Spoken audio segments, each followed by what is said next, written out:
اسلام کی آغوش بڑے بڑے بہادر سپہ سالاروں، جرنیلوں، فاتحین اور سلاطین سے بھری پڑی ہے، لیکن کچھ فاتحین اور سلاطین کے حصے میں ایسی خوش نصیبیاں آئیں جو کسی اور کو سمیٹنا نصیب نہیں ہوئی۔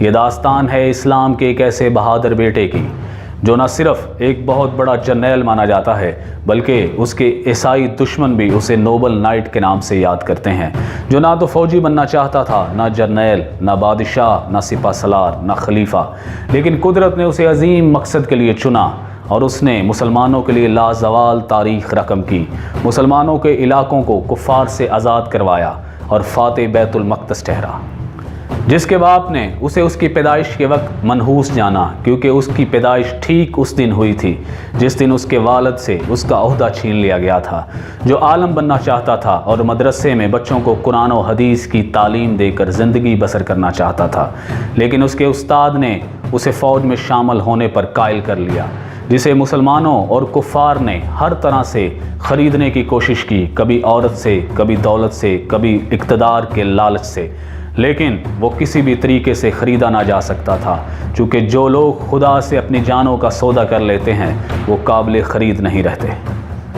جسے اپنوں کی غداریاں اور دشمن کی عیاریاں عظیم الشان مقصد سے نہ روک سکی، جو عین اپنی جوانی کے ایام میں گھوڑے کی پشت پر جہاد فلسطین کے لیے سوار ہوا اور اپنی ساری زندگی وقف کر دی، وہ شدید خواہش رکھنے کے باوجود حج کرنے کی فرصت نہ پا سکا، چونکہ مکتب عشق کا دستور نرالا دیکھا، اس کو چھٹی نہ ملی، جس نے سبق یاد کیا، جس نے گستاخ رسول عیسائی بادشاہ رینالڈ کا سر اپنے ہاتھوں سے گردن سے جدا کیا۔ جی ہاں، یہ داستان ہے سلطان صلاح الدین ایوبی رحمۃ اللہ علیہ کی، ان کی پیدائش سے لے کر ان کی وفات تک کی داستان۔ آپ دیکھ رہے ہیں داستان ٹی وی آفیشل اور میں ہوں محسن اقبال۔ اگر ابھی تک آپ نے ہمارے چینل داستان ٹی وی آفیشل کو سبسکرائب نہیں کیا تو اسے سبسکرائب کریں اور بیل آئیکن پر کلک کر دیں تاکہ ایوبی سیریز کی ہر نئی ویڈیو آپ تک بآسانی پہنچ سکے۔ تو شروع کرتے ہیں سلطان صلاح الدین ایوبی رحمۃ اللہ علیہ کی داستان۔ سلطان صلاح الدین ایوبی، جس کا نام یوسف بن ایوب تھا، 1137 میں تکرت میں ایک کرد خاندان میں اس دن پیدا ہوا جس دن اس کے باپ سے تکرت کے قلعے کی کمانداری چھین لی گئی تھی۔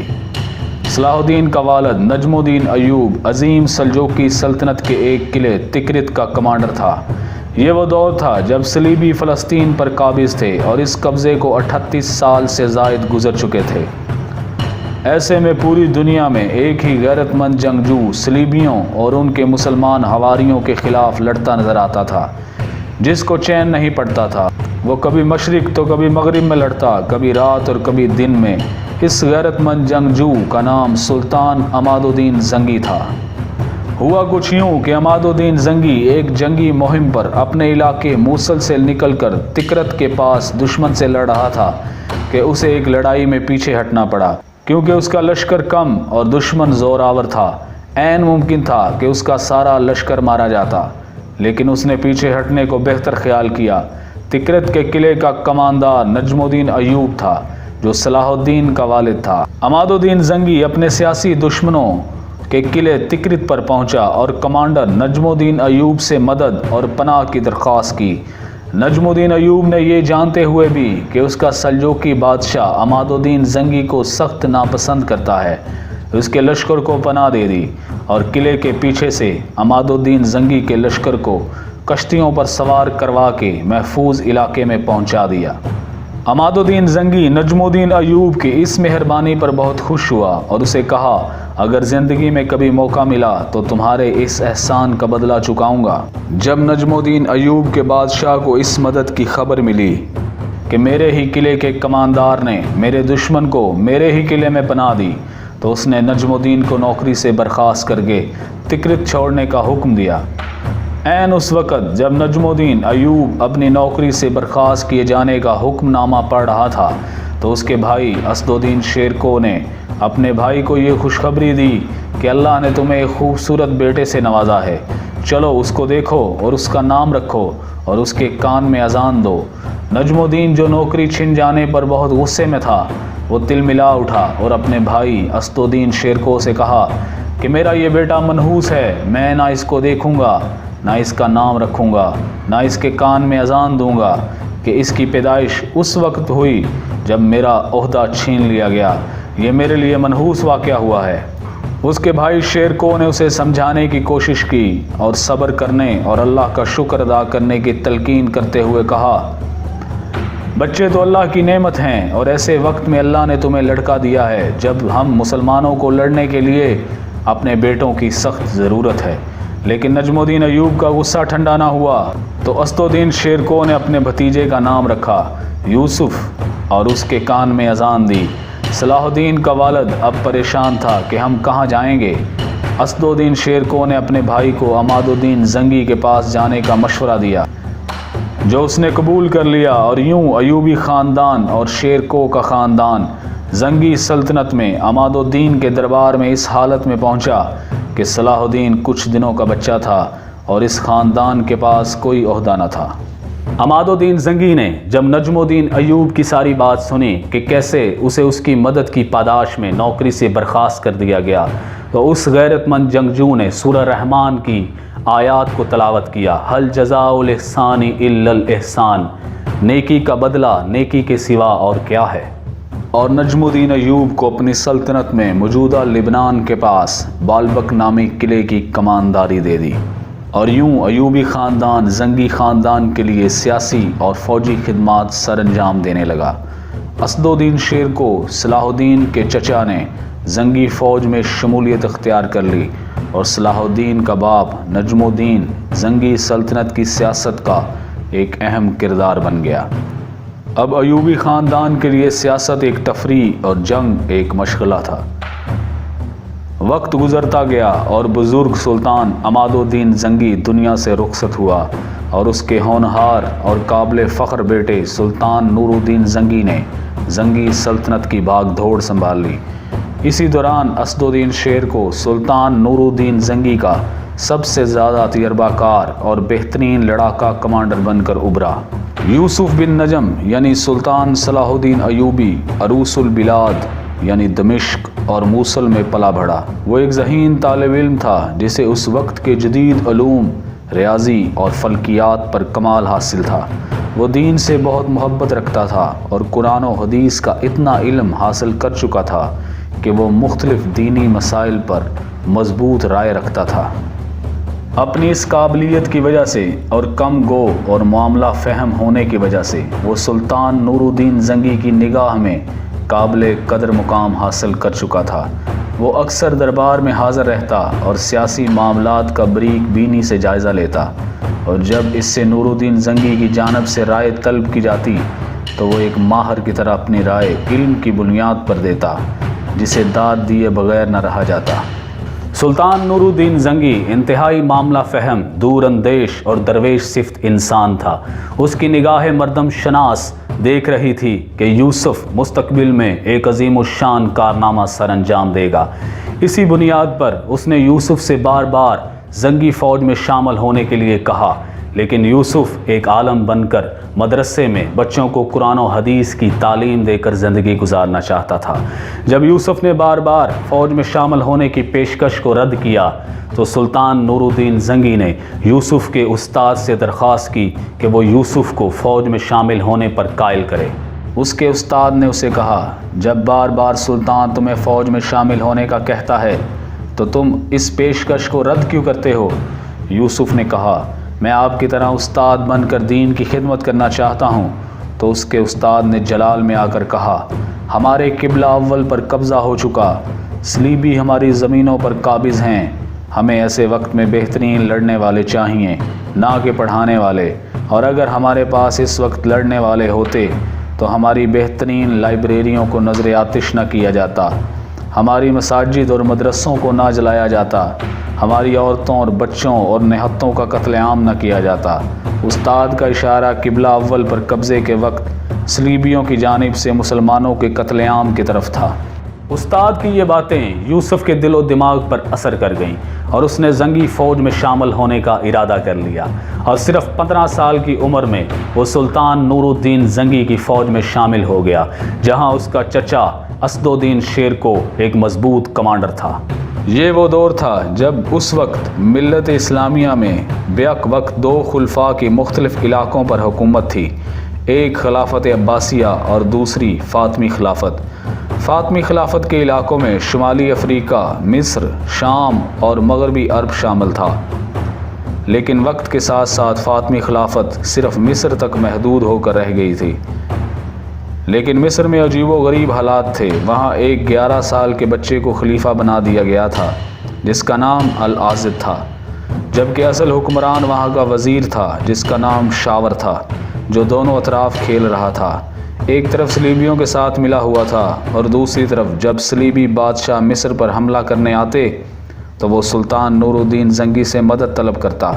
مصر پر اس وقت طوائف الملوکی کا راج تھا۔ ہر طرف درباری سازشوں، خوبصورت عورتوں اور مال کے ذریعے لوگوں کو خریدا جاتا اور وزیر شاور کا اعلی کار بنایا جاتا۔ مصر کی بدامنی دونوں اطراف کے طاقتور بادشاہوں کو مصر پر قابض ہونے کی دعوت دیتی رہتی تھی، ایک طرف سلطان نور الدین زنگی کو اور دوسری طرف صلیبیوں کے بادشاہ امالرک کو۔ وزیر شاور بڑا عیار آدمی تھا۔ اس نے پہلے تو خود ہی نور الدین زنگی کو مصر کی آمدنی کا تیسرا حصہ پیش کیا اور اس کے بدلے میں نور الدین زنگی سے مصر کی حفاظت چاہی۔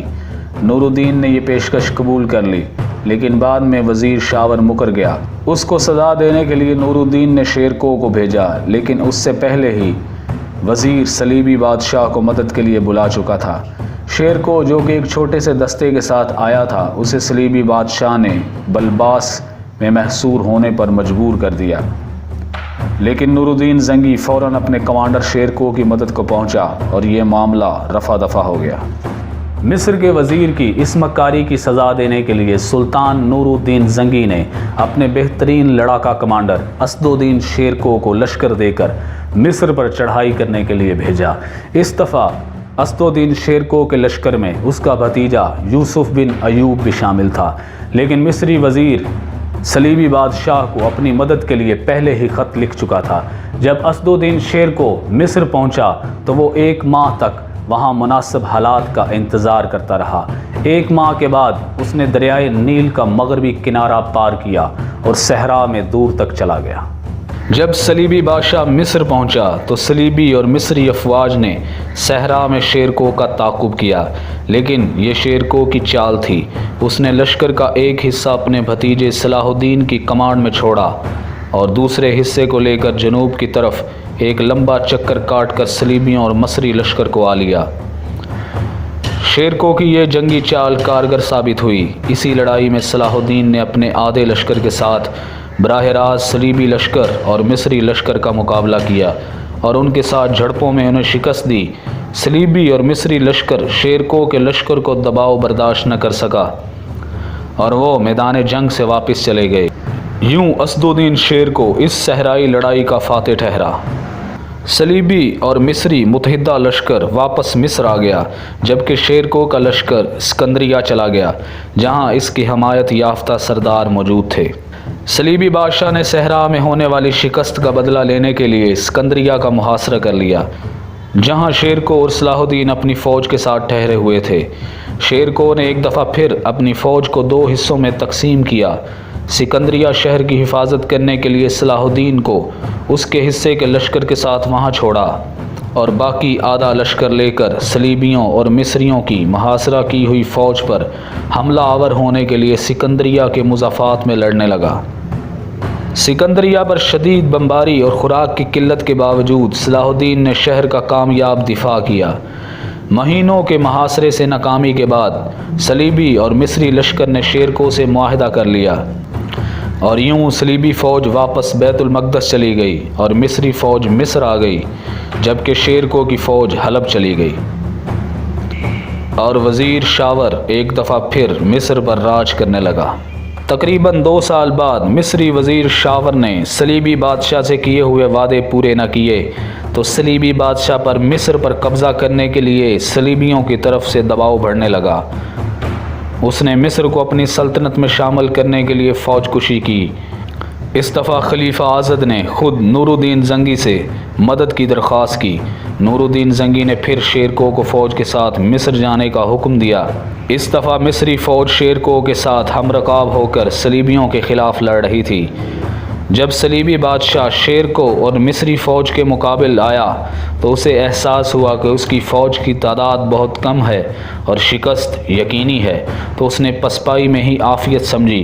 یوں شیر کوہ فاتح مصر بن کر مصر میں داخل ہوا اور لوگوں نے اس کو دل کی گہرائیوں سے خوش آمدید کہا۔ وزیر شاور کو اس کی سابقہ وعدہ خلافیوں، مکاریوں اور صلیبیوں کے ساتھ مل کر نور الدین کی فوج کے خلاف لڑنے کے جرم میں قتل کر دیا گیا، اور یوں مصر کا وزیر متفقہ طور پر شیر کوہ کو بنا دیا گیا اور مصر عملاً زنگی سلطنت میں آ گیا، لیکن وہاں ابھی فاطمی خلافت باقی تھی۔ تقریباً 3 ماہ بعد اسد الدین شیر کوہ کی وفات ہو گئی۔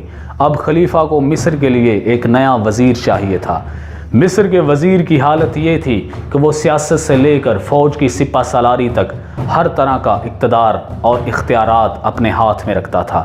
خلیفہ نے نئے وزیر کو نامزد کرنے کے لیے مشاورت کی اور وہ اس نتیجے پر پہنچا کہ اسد الدین شیر کوہ کے نوجوان بھتیجے یوسف بن ایوب کو مصر کا وزیر بنا دیا جائے، جو ابھی نوجوان ہے اور جس کو سنبھالنا بہت آسان ہوگا۔ لیکن یوسف بن ایوب وزیر بننے کے لیے راضی نہ ہوا۔ آخر نور الدین زنگی کو یوسف بن ایوب کو حکم دینا پڑا کہ وہ مصر کی وزارت اپنے ہاتھ میں لے لے، اور یوں یوسف بن ایوب مصر کا گورنر بن کر مصر کے سیاسی منظرنامے پر جلوہ گر ہوا۔ صلاح الدین سیریز جاری ہے۔ اگلی قسط میں آپ دیکھیں گے کہ نئے گورنر یوسف بن ایوب کو مصر میں کن سازشوں اور حالات کا سامنا کرنا پڑا۔ اس کے لیے ہمارے چینل داستان ٹی وی کے ساتھ جڑے رہیے اور صلیبی سیریز کو دیکھنے کے لیے ہمارے چینل کو سبسکرائب کر دیں تاکہ اگلی قسطیں آپ تک بآسانی پہنچ سکیں۔ شکریہ۔